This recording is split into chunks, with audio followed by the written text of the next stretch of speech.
Taxi service or something.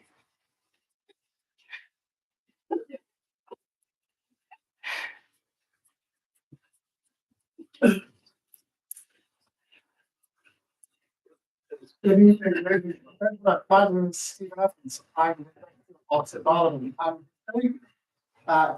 you tonight to the second in this new series of lectures.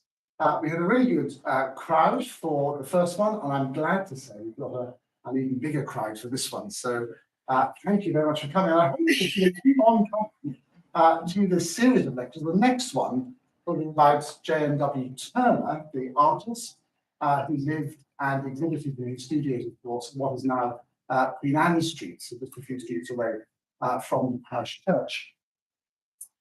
It's especially good to welcome back Jane Robinson, who has been here before, and I hope she will keep on coming back to us.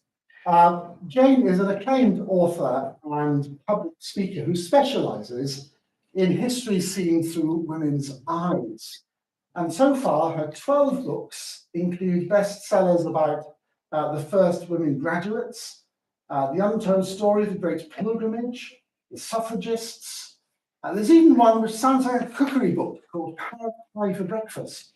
But you have to explore that for yourselves in the bookshops. It's a very, very, very good read. Her most recent biography is of Josephine Butler and was published by SBCK in October 2020. And currently, Jane, in fact, she's almost stopped working on her latest book, a full-length biography of artist, educationist, and Marylebone resident, Yay! Barbara Bodichon, one of the ladies of Langham Place for Penguin Random House. I very much hope that we will have a Bodichon lecture. Yeah, love to. To paraphrase BBC History magazine, Jane is lively, accessible, a pleasure to listen to. So now to discover whether that's true or not, please welcome Jane Robinson. Thank you. Thank you, Stephen. It's a huge pleasure to be here, not just because Mary Seacole lived in Marylebone, but there's a very special connection between me and this place tonight, because the biography I wrote of Mary Seacole was dedicated to Father Stephen's wife, Diana. So that's very special to me to be talking about it here in front of her. I first discovered Mary Seacole at the end of the 1980s.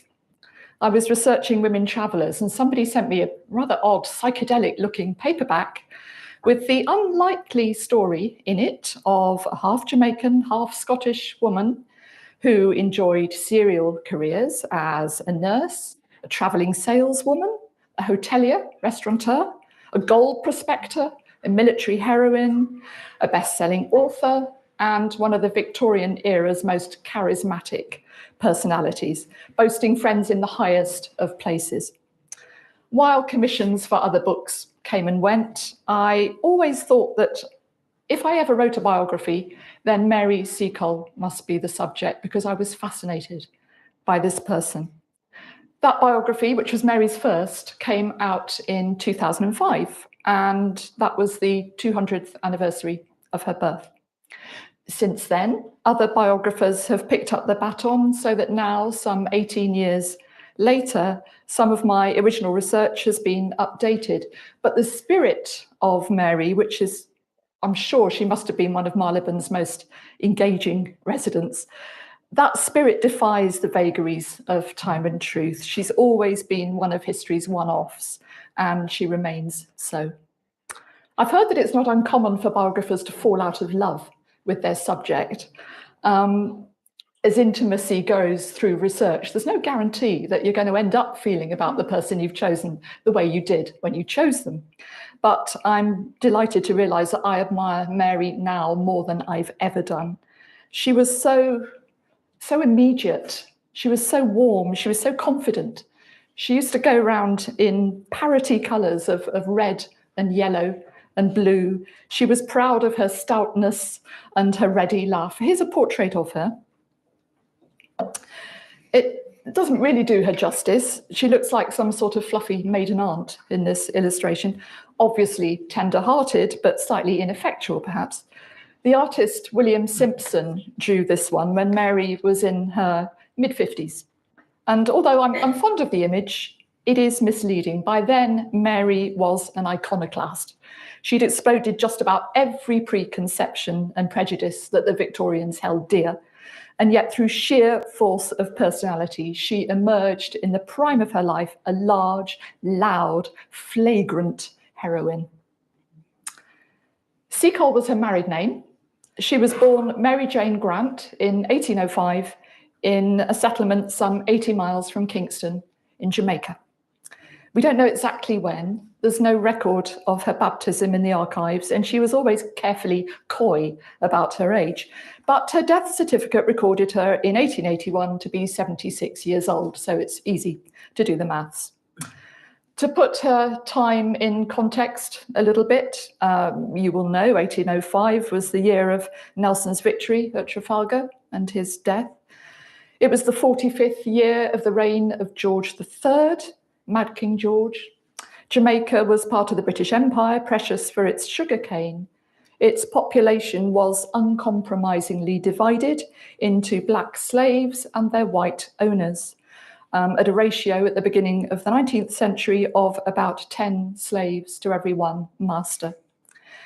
Incredibly distastefully, African slaves and native Jamaicans, or Creoles, were graded by the British like sugar into degrees of blackness, with an elaborate taxonomy to describe their pedigree, ranging from the wholly black through Sambo, Mulatto, Quadroon, Musty, Mustafini, and Quintroon to the Octoroon, the least tainted by black blood, except for the purely white, of course.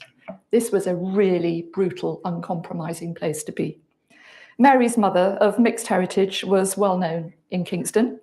She kept a lodging house, which doubled at times as a convalescent home for officers and men of the British Army, which was stationed in the garrison outside Kingston. And she worked, as many women of African origin did, as a healer, known locally as a doctress. She was a nurse practitioner, I guess we call her now. She cared for her patients in their home, in hers, or in hospitals. I'm finding it difficult to see, Don. Can you just put this little light on? That's great, if you can just do one of them. Does that compromise the screen for you? Is that okay? Excellent, thank you. So Mary's mother was fusing the African traditions of her heritage with a thorough practical understanding of the healing properties of Caribbean plants and fruits and herbs. And in doing so, she earned the respect both of the Creole and of the British communities on the island. One of her principal places of work was the British Garrison Hospital at Up Park Camp on the northern outskirts of Kingston. Mary never doubted that she'd follow in her mother's footsteps. Her entire childhood was spent, it appears, playing not doctors and nurses, because that wouldn't have occurred to her, but pretending to make people better. And I quote, "I was very young when I began to make use of the little knowledge I had acquired from watching my mother upon a great sufferer, my doll. Whatever disease was most prevalent in Kingston, be sure my poor doll soon contracted it. And before long, it was very natural that I should seek to extend my practice. And so I found other patients in the dogs and cats around me. Many luckless brutes were made to simulate diseases which were raging among their owners, and had forced down their reluctant throats the remedies which I deemed most likely to suit their supposed complaints. And after a time, I rose still higher in my ambition, and despairing of finding another human patient, I proceeded to try my simples and essences upon myself." Simples are specific herbal remedies. And the most prevalent disease in Kingston at the time was yellow fever, known locally as yellow jack. Not yet cholera, that came later. In time, Mary was allowed to help her mother nurse real patients at Up Park Camp, and gradually the strong and lusty Miss Grant took over her mother's practice and ran the lodging house as well. She loved cooking. She enjoyed entertaining. She made friends easily, kept them faithfully. And she was almost happy in Kingston, living with her sister Louisa, her brother Edward, various cousins and friends. But just one thing got in the way. It was a disquieting but undeniable inclination to rove. That's what she called it. She was restless. A highly intelligent and driven young woman, she felt her grasp exceeding her reach. And in a most unladylike manner, she craved adventure. At least we assume it was unladylike for young spinsters to crave adventure, but nobody told Mary. And that's something I find quite remarkable about her whole upbringing, really, that nobody ever managed to cramp her style. Her mother encouraged her to be useful and independent. Her father, who was a Scottish officer by the name of Grant, to whom, not unusually, her mother was not married, he must have told his daughter tales of the battlefield to stir her blood. She was always susceptible to what she called the pomp, pride, and circumstance of glorious war.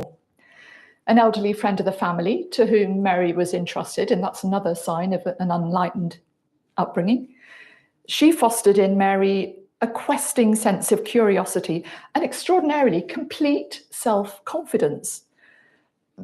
It is extraordinary because just think about it. Here was an illegitimate Afro-Caribbean, unprivileged girl living in an outpost of the Georgian British Empire where slavery still obtained. Emancipation didn't come till 1834. And here she is, nevertheless, enjoying an education, a responsible career, enough self-belief to turn her life in any direction she wished. It is astonishing. She mentions being troubled by racial prejudice a few times during her life, but only once did she let it get to her. You'll hear about that later. And she never allowed anyone to judge her by making comparisons with other people. She was her own woman, and her achievements were quite unprecedented. Mary's itchy feet took her twice to London in her teens, once with relatives. I think they were merchant connections of her mother, and then alone, armed with supplies of West Indian pickles and jellies and preserves that she'd made in the kitchens of the hotel to sell to the Epicurean English. She made more journeys during the next few years to Cuba, Haiti, the Bahamas, trading Jamaican delicacies for shells and various fancy goods that she found in the other islands, which she then sold for profit on her return to Kingston. Although she always stated that her primary impulse in life was to be useful, Mary was stimulated, shall we say, by the thought of money. Financial success meant a great deal to Mary Seacole. There aren't many dates to hang your hat on in Mary's biography. We do know, however, that in 1836, on Thursday, November the 10th, to be exact, in the middle of the rainy season, she was married. Her husband was an Englishman, 2 years Mary's senior, by the splendid and somewhat suggestive name of Edwin Horatio Hamilton Seacole. Suggestive because family legend has it that Edwin was the second secret love child of Horatio, Lord Nelson, and Emma, Lady Hamilton. The story goes that Edwin was born prematurely during a visit by Emma to the resort of Southend at the end of 1803, and that just as they had given their daughter Horatia away, Nelson and Emma gave the sickly little mite to the male midwife who delivered him, one Thomas Seacole. It's indisputable that Emma did give birth to a second child, but the baby's always thought to have been another daughter and to have died. Who knows? It's highly unlikely, I'll admit, but perhaps deliciously possible that Mary Seacole was the daughter-in-law of Britain's greatest hero. What's definitely true is that Edwin Seacole left Mary, on his death, a diamond ring, given to him, he said, by his godfather, Lord Nelson. Why should the son of a provincial midwife have such an illustrious godfather? And what about Edwin's names, Horatio Hamilton? I think a better historian than I will have to sort that lot out, but I dream. I'd love it to be true. Mary probably met Edwin Seacole at the lodging house where he was either a guest or a patient. They moved to the southwestern Jamaican town of Black River shortly after their marriage. Seacole had family connections there, and the plan was to open a general stores, which should have flourished in Black River. It's one of the busiest ports on the island. But Edwin fell ill, and so after about 5 years, they both returned to Kingston. The next few years were rather torrid. In succession, the hotel was destroyed by fire, had to be rebuilt. Then poor Edwin died in October 1844, aged only 41. And finally, Mary's beloved mother passed away. And at the end of all this, Mary was exhausted. And when the dust settled, with age and the confines of her homeland beginning to close in around her, she found herself more restless than ever. In 1850, Mary's brother Edward left Kingston for Central America. It was a year after gold had sensationally been discovered in California. And the quickest way to get there from Europe or from the eastern seaboard of America was across the Isthmus of Panama. This was before Panama Canal days, of course. Mind you, it may have been the quickest way, but it wasn't necessarily the easiest. The terrain of Panama, which was then called New Granada, was jungly and feversome. Any promise of comfort on the way was much to be welcomed by travellers. So Canny Edwards' idea was to open a hotel on the isthmus to catch the through trade as it went to the goldfields, even better when it came back laden with gold. It took Mary less than a year to get out there and join her brother. Not that she proposed going into business with him, she opened a rival establishment literally across the road from Edwards' hotel. I don't mind betting that her tariff was just that little bit lower than his. She coped magnificently in Central America. She took with her a young maid and, her words, a black servant. It's very complex, Mary's relationship. We might talk about this later, with the people that she called black servants. It's incredibly complex. She spent altogether about a year and a half on the isthmus, and she even tried a little gold prospecting herself, sadly without success. Even though she travelled to Central America as a hotelier, Mary didn't abandon her love of nursing. She couldn't, it was part of who she was. Quite the opposite, in fact. When she was there, cholera arrived, a stowaway on a steamer from New Orleans, and it decimated the native and busy transient population of Panama. Mary was fascinated by it.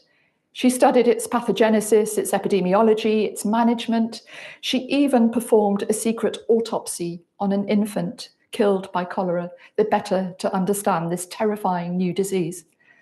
Since the only medical alternative to Mary in her town was a stringy little dentist who was too fearful to go near anyone looking even vaguely pallid, Mary soon made herself a name as a sympathetic and effective and careful practitioner.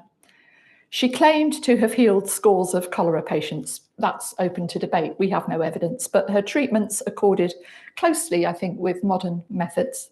She believed in replacing lost fluids with cinnamon water and keeping the sick room as clean and well ventilated as possible, which wasn't easy in the close and putrid Panamanian heat.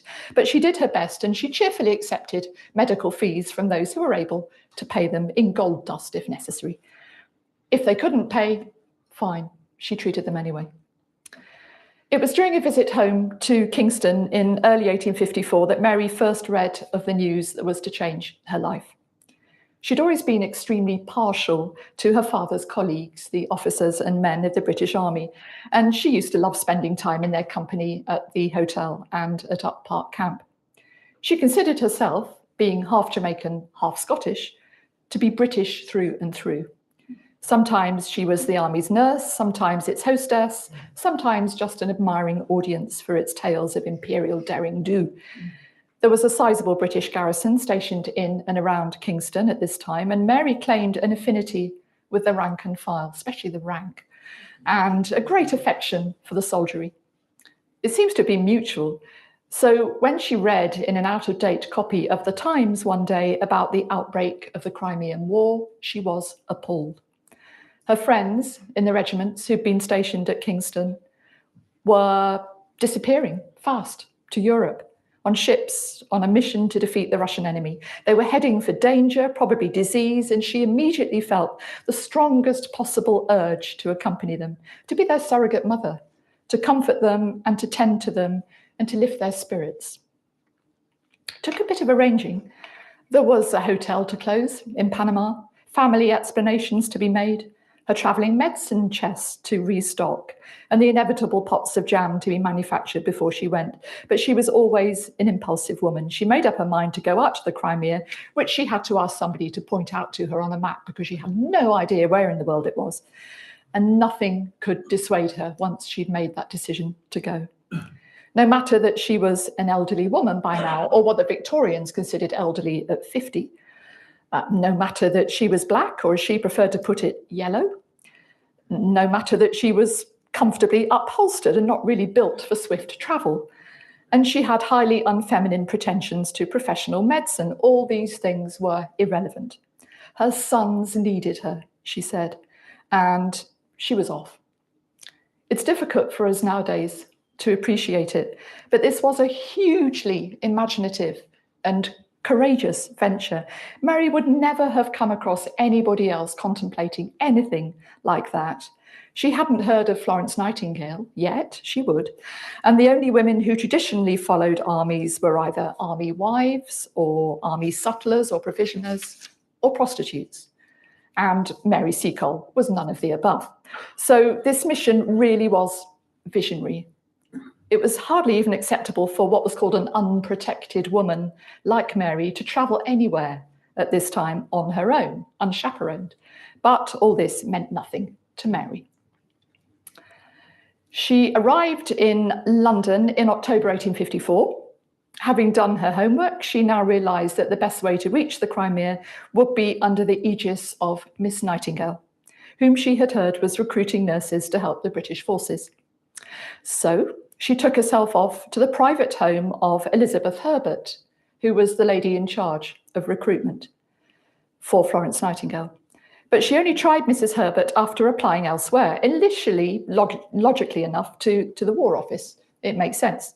Where, as Mary says, I have reason to believe that I considerably interfered with the repose of sundry messengers and disturbed to an alarming degree the official gravity of some nice gentlemanly young fellows who were working out their salaries in an easy offhand way. But my ridiculous efforts to gain an interview with the Secretary at War, of course, failed.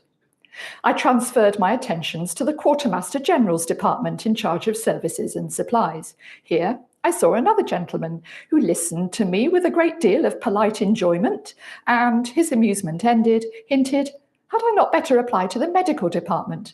And accordingly, I took myself to their quarters with the same unwearying ardour. But, of course, I grew tired at last, and then I changed my plans. Miss Nightingale had left England for the Crimea, but other nurses were still to follow, and my new plan was to offer myself as a recruit. Feeling that I was one of the very women they most wanted, experienced and fond of the work, I jumped at once to the conclusion that they would gladly enrol me in their number. So she laid siege to the home of Elizabeth Herbert. Many a long hour did I wait, she says, in the great hall while scores of flunkies passed in and out, many of them looking curiously at me. They marvelled exceedingly at the yellow woman whom no excuses could get rid of, nor impertinence dismay, and showed me very clearly that they resented my persisting in remaining there. At last, I gave up, after a message from Mrs. H, that the full complement of nurses had been secured, and that my offer could not be entertained. Once again I tried and had an interview, this time with one of Miss Nightingale's companions. She gave me the same reply, and I read in her face the fact that, had there been a vacancy, I should not have been chosen to fill it. Mary was right to be sceptical. Recruiting was still going on, but only following written application and under very strict conditions. There's no letter that I can find from Mary to Mrs. Herbert to be found in the archives. But we do still have the comments scribbled by Mrs. Herbert and her colleagues on other candidates' letters to explain why they were rejected. Miss Brickdale, for example, seemed to be rather wanting in tact. Jane Bevan appeared very suitable, but proved to be a bad character. Nurse Cater's sobriety was called into question, along with Miss Eccles' morals.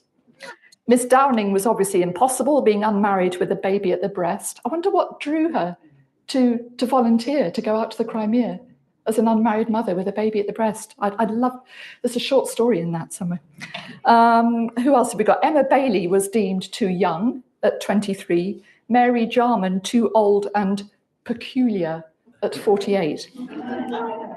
Mary, remember, was nearing 50 by this time. Attached to the application of Elizabeth Purcell of London is a highly satisfactory reference. She was sober, honest, cleanly, active, intelligent, and good-tempered, recommended by a surgeon apothecary and a chemist. But not only was her age at 52 against her, she was noted with revulsion as being, and I quote, almost black. Mary never had a chance. But looking at it from the Nightingale outfit's point of view, they were right, surely, not to engage Mary Seacole. She was used to being her own boss. She was highly unlikely to submit to orders without question, as all Nightingale nurses were required to do. She was mature, she was confident, opinionated, impulsive, deeply compassionate, instinctively compassionate. She would rather follow her own instincts than some lady with a lamp and a letter from the government. Nevertheless, the rejection, when it came, stung Mary sorely. I stood in the twilight, she says, which was fast deepening into wintry night, and looked back upon the ruins of my last castle in the air. Doubts and suspicions arose in my heart for the first and last time. Thank heaven. Was it possible that American prejudices against colour had some root here, though? Did these ladies shrink from accepting my aid because my blood flowed beneath a somewhat duskier skin than theirs? Tears streamed down my foolish cheeks as I stood in the fast-thinning streets, tears of grief. Mary Seacole didn't hold with self-pity, though. She enjoyed an irrepressibly optimistic nature. That's one of the things I love most about her. She refused to allow depression to take hold, and typically proactive, she managed to unearth a temporarily well-off relative of her late husband's to back her, a Mr. Thomas Day, and together they went into partnership as Seacole and Day and left for the battlefields around the Crimean port of Balaclava to open another hotel, just behind the front lines. Mary booked her passage on this rather splendid and state-of-the-art screw steamer, the Hollander. It was a Dutch ship. I assume berths were in short supply for civilians at the time, since the merchant shipping fleet had almost entirely been requisitioned for soldiers. But she managed to get a berth. It must have been extremely expensive on the Hollander. And she enjoyed the voyage, she says, amazingly. I should perhaps just take a quick opportunity here to summarize just what the Crimean War was all about. Although actually I'm not sure I can. It was rather long-winded, but essentially it involved the British, the Turkish and the French fighting against the Russian Empire to prevent the Russians gaining access to the Mediterranean from their base on the Crimean Peninsula in the Black Sea. If the Tsar's navy was allowed to reach the Mediterranean, it was thought that there'd be no stopping it from spreading avariciously further and further across the world and challenging the British Empire. Britain declared war in 1854 and fought until early 1856. So after repeated rejection in London, it was no longer Mary's intention to nurse in company with others. Anyway, she planned to open this hotel. And also she planned to carry on with her freelance medical practice. In the Crimea, just as she had in Kingston and Panama, she would offer whatever medical help she could to whomsoever needed it. That was the plan.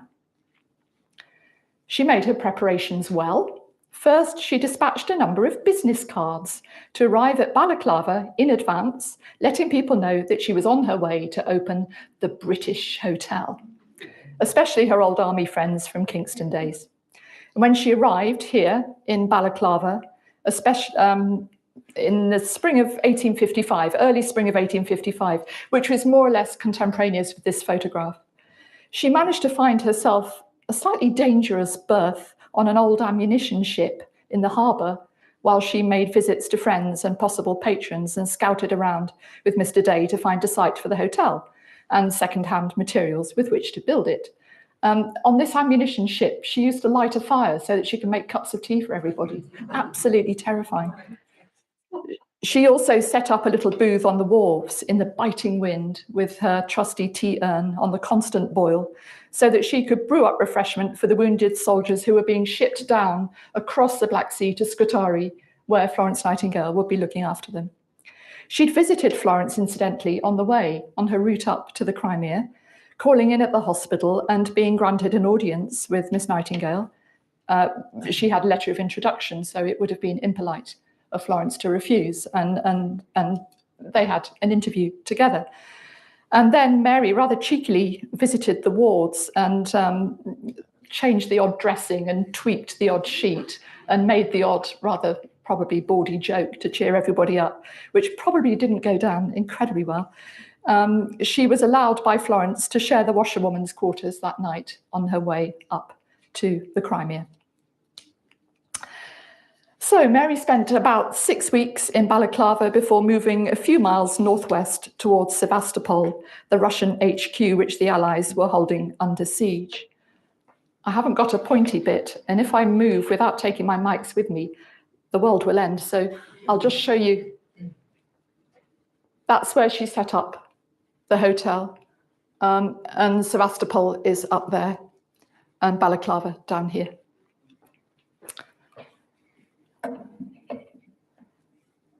She chose a site beside a stream on the road from Kadikoy to the British camp, where a railway line was to be built, which is quite a canny thing to do. And as soon as she could, she opened the rather ad hoc hotel for business. She was well positioned. Today, the site is surrounded by vineyards, and it's thick with herbs, which I love to think are the modern descendants of her pharmacological cornucopia that she had there. It's very beautiful. She called the spot Spring Hill, and although aware of its grander name of the British Hotel, her establishment soon became known by everyone as Mrs. Seacole's Hut. It was a popular place for officers. Really, it was more of a restaurant and takeaway business than a hotel.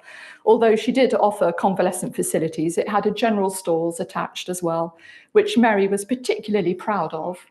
She boasted that, and I quote, "The firm of Seacole and Day would have been happy to serve you with, I admit, ordinary things, linen and hosiery, saddlery, caps, boots and shoes for the outer man, and for the inner man, meat and soups of every variety in tins, salmon, lobsters and oysters, also in tins, which last beaten up into fritters with onions, butter, eggs, pepper and salt are very good. Game, wild fowl, vegetables, also preserved eggs, sardines, curry powders, cigars, tobacco, snuff, cigarette papers, tea, coffee, tooth powder, and currant jelly." Mary's restaurant and takeaway business speedily became famous. This is an illustration of Alexis Soyer, S-O-Y-E-R, visiting her he was a huge fan, visiting her in the British Hotel. By now, she was affectionately known as Mother Seacole, and she's often mentioned in the writings of various officers and men who were out in the Crimea and in contemporary newspapers. They praise her good humour and culinary prowess in equal measure.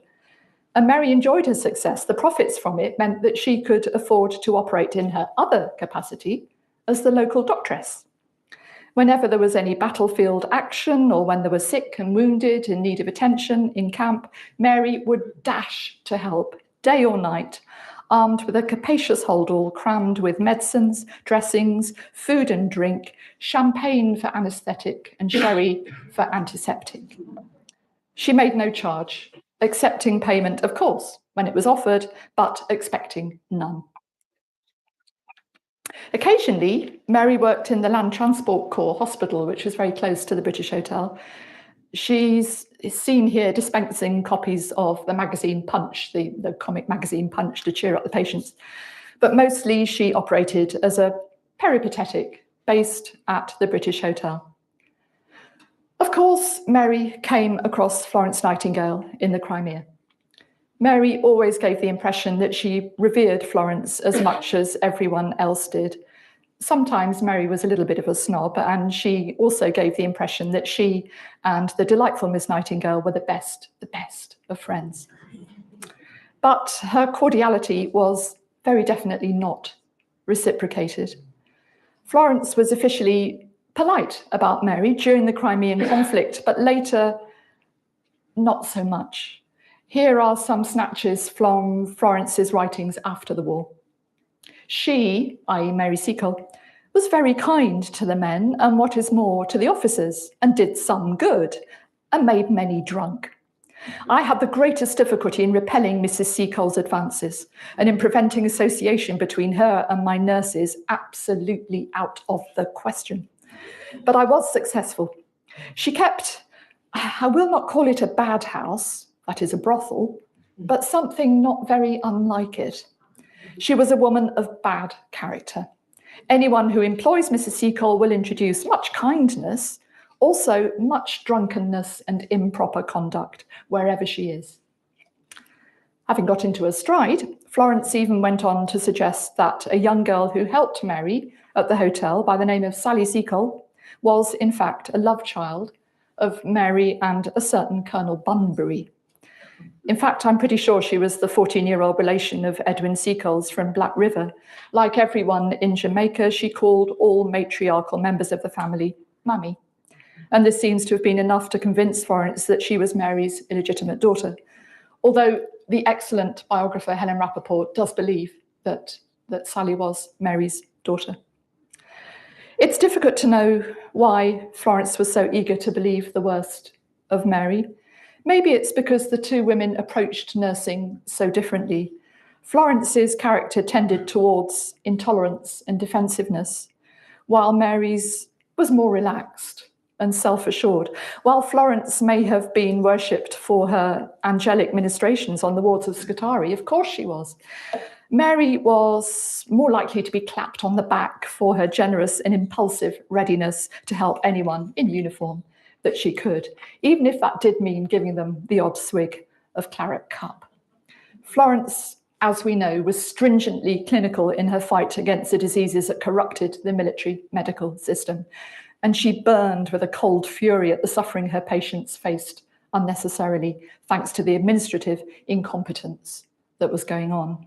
Mary met the victims of that suffering with a homely instinct to make things better, feel better, and to cheer them up enough to meet life or imminent death with good spirits. Florence just didn't understand Mary, I think, and was deeply suspicious of her. And I think their approaches are complementary. I have no time for this rhetoric about them being rivals in the Crimea. I think their skills were complementary, and I just wish that Florence could have recognised that, but I guess it was a lot to ask. Our image of the Crimean campaign today is one of needless squalor and suffering and mismanagement. Far more combatants died, I'm sure you know, of disease in hospital than from wounds on the battlefield. There weren't enough of the right supplies for the army to thrive, and conditions in Balaclava and in camp during the Crimean winter were truly appalling. Yet to Mary Seacole, this was the time of her life.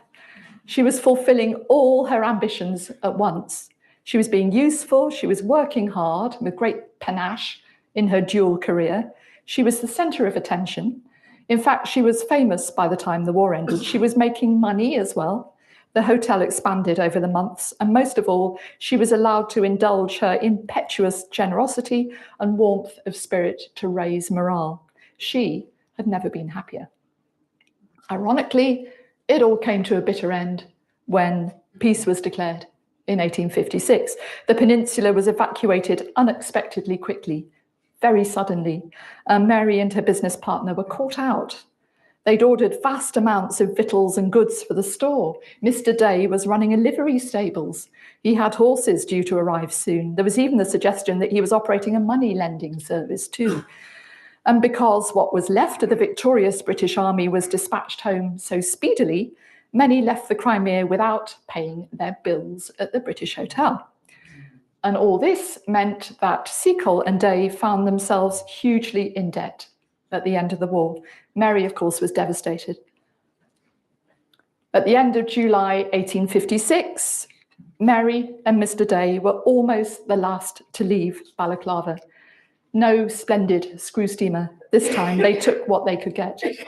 On Mary's arrival in England, she briefly entertained the idea of setting up a supply store in the army town of Aldershot, but never really got off the ground. Instead, she settled modestly in London, fated, admired, a celebrity, but now bankrupt. A fund to help rescue her from ruin was established by a group of high-ranking veterans of the war, which gratified her greatly. She also had the happy notion to write her autobiography, Wonderful Adventures of Mrs. Seacole in Many Lands. It's fabulous. It came out in 1857, and it was the first ever such book by an Afro-Caribbean woman in Britain. And deservedly, it was a bestseller. A massive sort of launch party was organised for her at the fashionable Royal Surrey Gardens Music Hall. It ran for an astonishing 4 nights. She was as well known as Florence Nightingale at this stage. Here's a notice about this launch party in the Times. Nothing could have been more triumphantly successful. The hall was tastefully decorated with English, French, and Turkish flags, and Mrs. Seacole sat in state in front of the centre gallery. At the ends of both the first and second parts, the name of Mrs. Seacole was shouted by 1,000 voices.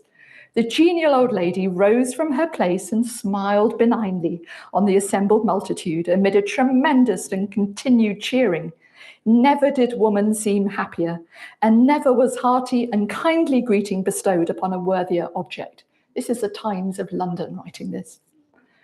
Sadly, there were financial irregularities involved in the running of the Royal Surrey Gardens Music Hall, and Mary didn't receive all the funds due to her. But eventually, thanks to a stellar list of subscribers, she achieved an even keel, able to settle in 40 Upper Berkeley Street, just up the road from Elizabeth Garrett Anderson and round a couple of corners from the famous artist and social reformer Barbara Beaudeschon. At one stage, she seems to have been living in Upper George Street. There's a Portman Estate plaque on the site. The actual house is no longer there. She also travelled back to Jamaica to buy a couple of properties for herself, which she leased when she was back in England. The period from the late 1860s to the mid-1870s was Mary Seacole most comfortable and secure. The Queen's nephew, Count Gleichen, who had fought in the Crimea, sculpted the bust of Mary on the right in 1871. The one on the left, I think, is an interesting early example of the art of airbrushing. You'll notice medals, by the way. There's been a lot of discussion about these. There's no record of her ever having been awarded any campaign medals. Civilians like her normally just weren't. But maybe she was the exception to prove the rule. She basked during these late autumn years, as she called them, in the grateful recognition of her work in the Crimea. I think perhaps they're a set of dress medals which she was given and wore with great pride. In Jamaica and Central America, she was remembered still, and by the great and good of her country. By that, I mean Britain. She never lost that inclination to rove that she used to talk about as a young woman, nor her need to be useful. She begged to be sent out to India when the so-called Indian Mutiny broke out in 1857, and again when the Franco-Prussian War flared up in 1870. In fact, I think this carte de visite was designed expressly to remind the powers that be of her Crimean reputation and to persuade them to commission her again. Notice all the military accoutrements, and there's even a sort of campaign tent backdrop to it. And I don't know if you can see, but her right thumb is at a very odd angle. I was thrilled to notice this when I found this photograph. She dislocated her thumb when throwing herself to the ground during a shell attack in the British attack behind Sevastopol. It's one of the 2 known photographs of Mary, this, and I love it. But she was nearly 70 when it was taken, and no one was going to send a 70-year-old heroine into any battlefield. She didn't have enough energy anymore to get there under her own steam, so she retired gracefully, fairly gracefully. One of the last things we hear of her is that she acted as a private masseuse to her dear friend, the Princess of Wales, Bertie's wife, Alexandra. Another is that she used to get mangoes sent from home in Jamaica to give as presents to her royal friends, and then laugh uproariously at the mess they made trying to eat them. Mary Seacole died at the age of 76 in 1881 of a stroke. By now, she was renting rooms in Cambridge Street, now Kendall Street, just off the Edgware Road. She was buried by her own request at St Mary's Catholic Cemetery in Kensal Green, having become a Catholic shortly after her mother's death in Kingston. Her celebrity, which was born of her own amazing strength of character, died with her. And she lay forgotten for nearly 100 years. But now she's remembered again. She's celebrated again. I'm sure you've all seen the statue that was erected to her outside St Thomas's. It's wonderful. 2016, she regained the fame and admiration she so relished in her heyday because people recognised her as the greatest Black Briton in history. I think that was the year that happened. And they remember her not just as an icon of Black history or an indomitable woman traveller or a nursing pioneer or a writer of huge wit and charisma, though she was all of those things. I think we should remember her as someone with the fearlessness and confidence to carve her own path and follow it with integrity, good humour, and enormous spirit. I'll leave the last word with her. All my life long, she said, I have followed the impulse which led me to be up and doing. And so far from resting idle anywhere, I have never wanted inclination to rove, nor will powerful enough to carry out my wishes. I've always turned a bold front to fortune, and my experience of the world leads me to the conclusion that it is by no means the hard, bad world which some selfish people would have us believe it. Mary Seacole was lucky enough, or worked hard enough, to have been, as she put it, the right person in the right place at the right time. And few of us could wish for more than that. Thank you.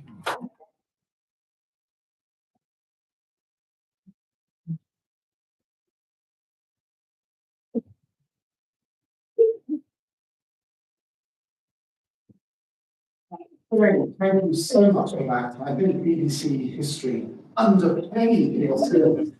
That's been a rip roaring, and we just all want more of it. I wish Mary could have been here. Question. Carol, I've been thinking from the line, so we shall come to you. Yes, sir.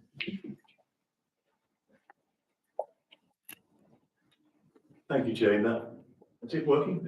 Yeah, that was brilliant, and thanks very much to the church too for making it possible for us to hear you and hear other speakers in future. That's great. A couple of thoughts occurred to me, and I just be interested in your thoughts. First of all, you mentioned that in a sort of slave-owning society like Jamaica, she was able to make a success of herself. Could the fact that her father was a Scottish officer in the British Army have helped? That had she had a Black father, it might have been rather different. And secondly, as far as I know, Florence Nightingale was a notorious semi-permanent invalid and hypochondriac, and one imagines that Mary had very rude health, particularly having been brought up in the Caribbean. Might that have been another source of perhaps envy on Florence's part, or create a division between them? Yeah, that's an interesting thought. I haven't really considered taking the second part of your question. Did you all hear it? Yeah. Yes. Taking the second part of that, I don't think Florence was I don't get the impression she was a jealous person. There may well be people here who know her better than I do. I think she was too busy, even though she was an invalid for most of the time. She did an extraordinary amount of statistical and other work during the decades that followed the Crimean War. I really do think it's just this lack of imagination about Mary and about Mary's approach, and not trusting instincts, because she was a statistician, she was an empiricist, and Mary was just the opposite. I think they were just so different. To take your first point, it was not unusual for there to be children of mixed heritage at the time in Kingston. So she wouldn't have been anything special in that way. But I think the fact that she had a Scottish father gave her a certain feeling of, I'm loath to say entitlement, but a certain reputation that she might feel she had to live up to, because the Scottish, especially during the Victorian period, were considered very sort of romantic and interesting people. And I think she would have relished that. Next question. Well, to the question, where can I buy the book? The answer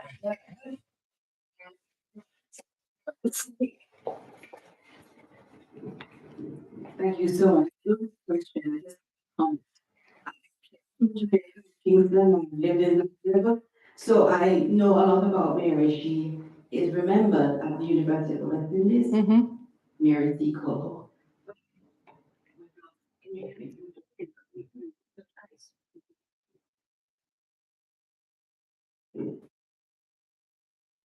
But I do think the fact that her father was British would have helped her, because in Jamaica, the color of your skin did make a difference. Yeah. And I'm quite sure that it did help her. But she did feel very British. She did. She did. Entirely British. Yeah. Thank you.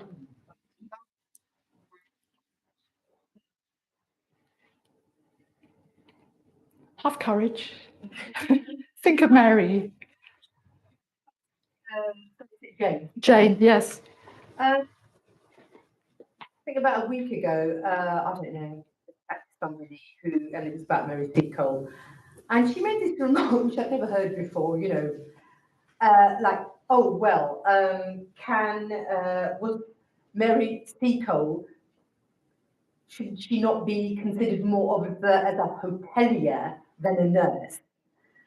And I kind of thought, well, was it an either or? I mean, like, does it have to be mutually exclusive? No. But I would really like some, you know, if you can shed any light on well, that kind of thinking. Yeah, again, there may well be people in the room who know more about Mary's influence on nursing than I do. But she felt very much that she could do anything she turned her hand to.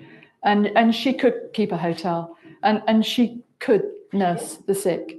And she could perform an autopsy. I mean, that's an extraordinary thing to do, and understand it and learn from it. She was so intelligent, but she was an entrepreneur as well. And you're right, it's mutually exclusive to say, well, wasn't she more this or more that? Because she was everything she wanted to be, and she did it with aplomb. Would you say her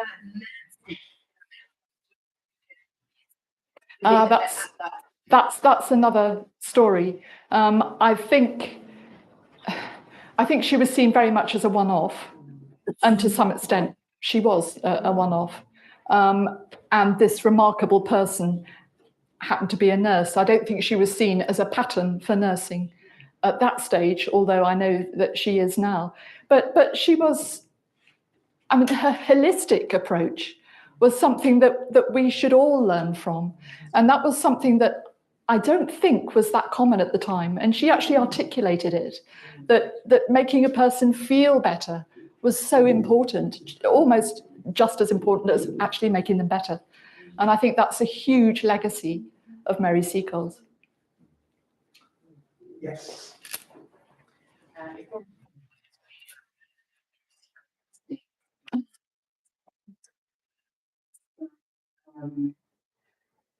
Being focused and very general, I think you know, at the time she did it very limited, and she had a range of skills, and that echoes for us today as nurses. We're not just nurses; we are business women, business persons, etc., etc. So for us, she's a real icon. She's a real role model, especially this year when we're celebrating Windrush and 5 years of the NHS. So a lot of us do look up to her. We are not that fussed about having a certificate that says you're a registered nurse or not. She embodies all the principles of nursing, excellent nursing practice. And the same as Solid Health. She embodies all those principles. But for us, you know, she is who she is. Yeah, that's brilliant to hear. Thank you. You don't know that the great culture of Crimean Hospital. It does several things. First of all, it is massive. It is a huge, huge piece of bronze. And you can't please go down here. There are three things about her, really. One is the artist, and the ground on which she stands from the ground where the British hotel was, which I think is a wonderful conceit. I had the privilege of meeting Martin while he was planning it and showing him exactly where he should go to do the camp.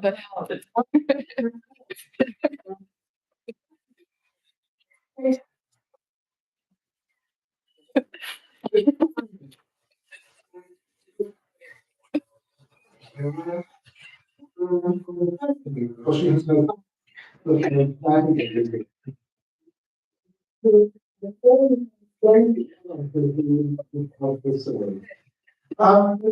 bring this to please do stay have a glass of wine or something soft to drink.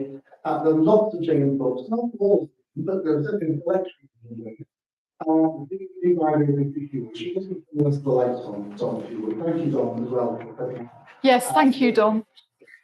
Just one few things.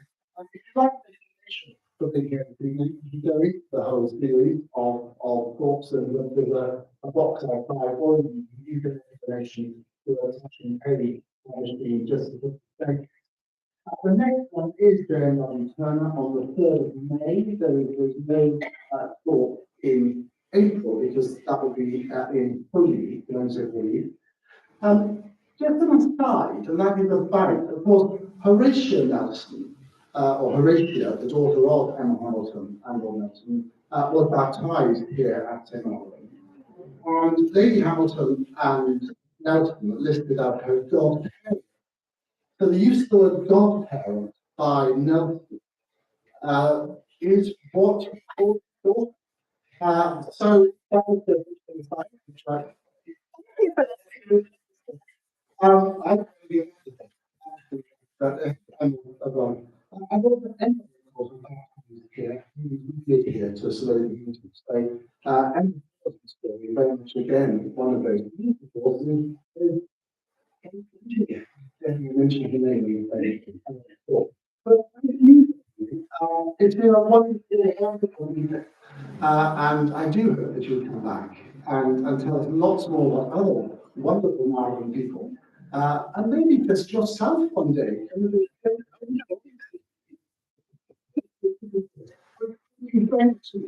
So, thank you.